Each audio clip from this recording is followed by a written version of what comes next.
Welcome back to Fixing It Blind. Today we're going to be fixing on a 2001 Can-Am Traxter XT. Basically what we got going on here is, if you can see this wheel bearing here, she wiggles. The wheel bearing is bad. We need to put brakes and we need to put CV axles all on the front end. So we're going to start off here by taking the tire off, and we're going to do, in this first video here, we're going to take off the brakes and replace the brakes.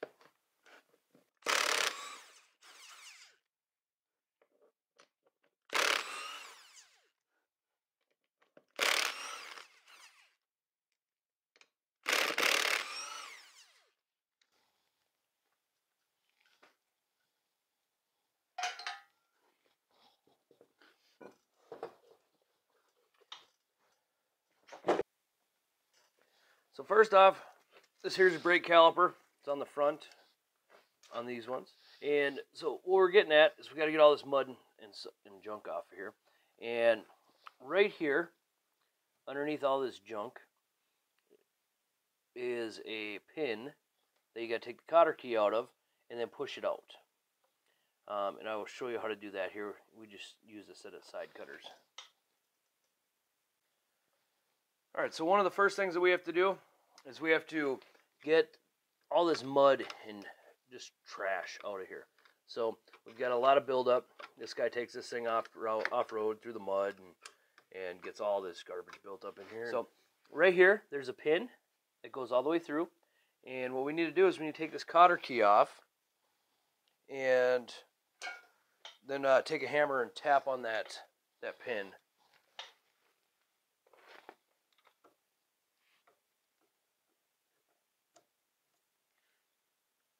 And most of the time, these keys will just break, which is perfectly fine. Let's see if we can just push her. I live in Minnesota, and Minnesota means a lot of rust. Everything I work on is all rusty.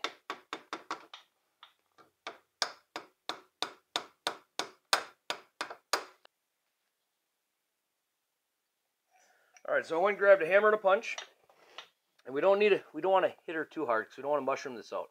Mushroom this out, it will not won't go all the way back through. So we just kind of tap her through. If you live in a place where you don't have to deal with rust, it'll save you a lot of time. She'll come out real nice and easy. But unfortunately in Minnesota, this is all we get. All rust all the time.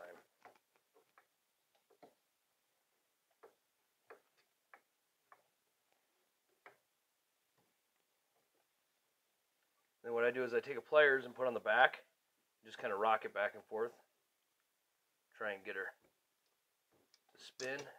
That way you can work it out. You see how rusty that is? I mean, that's in terrible, terrible shape. We'll take it to the wire wheel, clean that up a little bit, and put a little anti-seize on there so she doesn't do that again. And then also you'll see, it's hard to see, but there was a groove for that clip. But since that clip just broke right off, you know, because of the rust, we got to put in new clips for it. So we'll just go ahead and set that aside. Then you'll have the spring, okay? And you try to remember which way the spring goes, okay? You got this looped end, and the looped end is usually facing down. And then the spring part goes in, and that kind of just puts pressure, separating the pads, and making them so that they go back. They don't rattle around.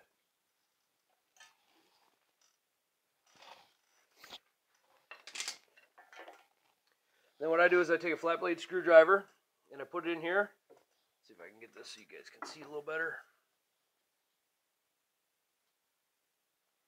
And right between the pad and the rotor, I want to kind of try and get in there and spread the pistons, and put the brake pads back, you know, back in. Sometimes this mud and junk doesn't allow it to go in very nice, but we need it to go all the way back in because we're putting brand new pads on her. Alright. Alright, so to get the pads out, now that we got these loose, we want to do that before we take the caliper off, so we can hammer on it to get the pin out. And we want to get them pistons pushed back in when we have a point of leverage.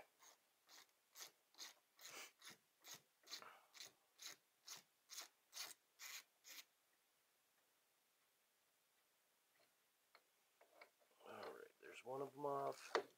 And there's 2 bolts that hold the caliper on there on the back side here. They are 13 millimeter or 1/2 inch.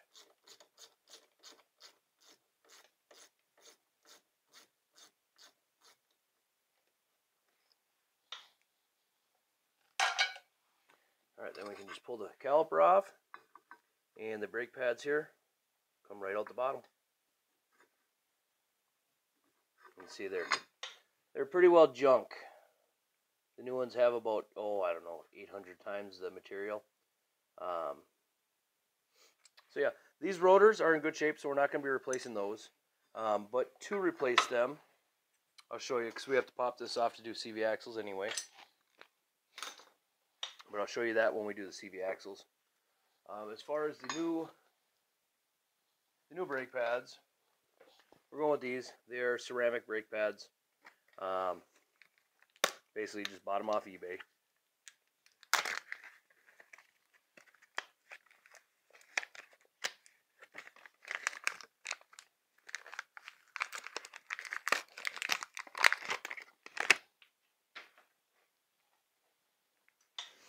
Just as a comparison, you can see how thick those are compared to what was left of the other ones. There's nothing left.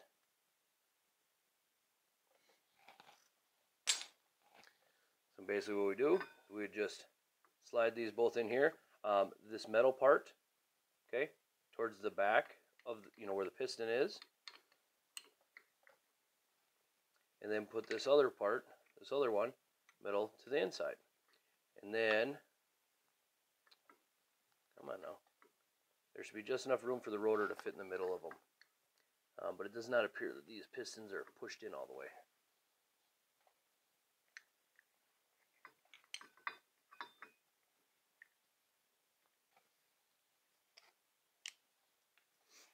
Alright, so what we're going to do is we're going to push it in this way, because they're not going all the way back in very nice.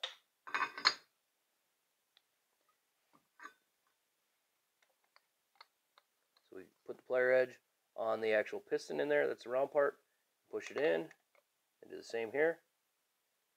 Push them in, that seems to be as far as they go.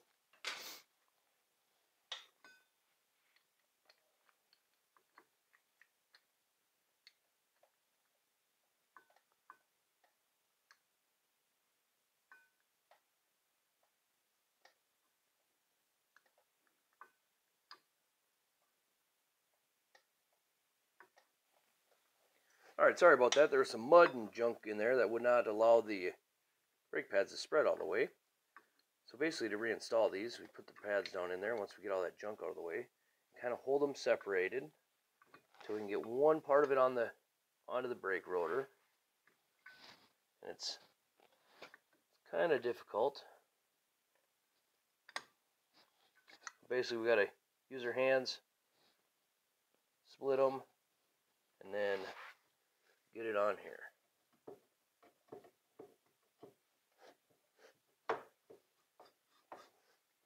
There we go. And then we would reinstall our bolts.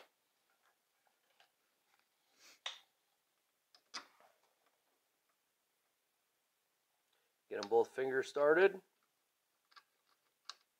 You definitely don't want to cross thread these, because you have to replace the whole spindle if you do, or else helicoil them. But I'm not a fan of helicoil when it comes to your brakes.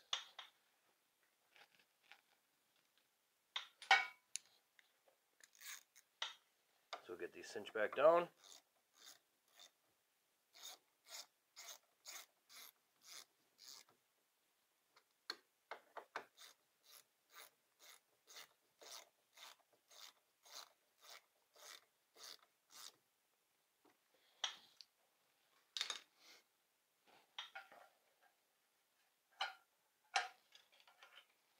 Alright, I'm going to go clean up this this pin, and then I'll come back and show you how that's put in.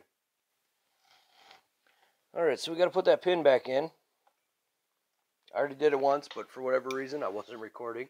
So we take this part with this little expanded, it's a little ring, it's got a slit in it. And this basically keeps tension on this pin, so it doesn't rattle around, doesn't rattle out. We push it through that hole in the back. We want this side towards the back. Put that in the back. We take our punch, okay, because we got to kind of press it back in there. Just tap her in there. It doesn't take much force. And here you can hear when it bottoms out. And then that leaves you with this little ring here for you to put your clip on. I have to go get new clips, and I'll have those tomorrow. And so I will put those on later. But they're just little E-clips. They snap on. Now, on the part 2, I'm going to go through how to replace the CV axle. Okay, this one here, the boot's leaking. It also started clicking when it was turning sharp. But anyway, thanks for watching. That's how you do the brakes on these here Can-Ams. Make sure you like and subscribe. Thank you.